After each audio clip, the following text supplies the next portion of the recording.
ঠাকুর ছাড়া আর কিচ্ছু নেই। একবার মনে হয় জীবের ধার কি শোধ হবে না, আবার ভাবি না, এ ধার তো শোধ হবার নয়, দাঁতে কুটো কেটেও নয়, জীব যে তারই। আশুবাবু বললেন, তাই বুঝি যেই আসছে মন্ত্র নিতে তাকেই দিচ্ছেন?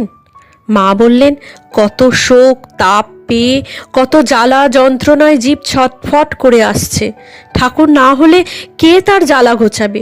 তিনি যে ব্যথার ব্যথী, তিনি যে নিজে তার চেয়েও জ্বালা পাচ্ছেন, তাই তো জ্বালা বুঝছেন। একবার দেখি কি জানো, দেখি ঠাকুরই সব হয়ে রয়েছেন, যেদিকে তাকাই সেদিকেই ঠাকুর, কানাও ঠাকুর, খোড়াও ঠাকুর, ঠাকুর ছাড়া আর কেউ নেই। তখন বুঝলাম তার সৃষ্টি, তিনিই সব হয়ে রয়েছেন। জীব কোনো কষ্ট পাচ্ছেন না, সমস্ত জ্বালা যন্ত্রণা কষ্ট তিনিই পাচ্ছেন। তাই তো যে এসে কেঁদে পড়ে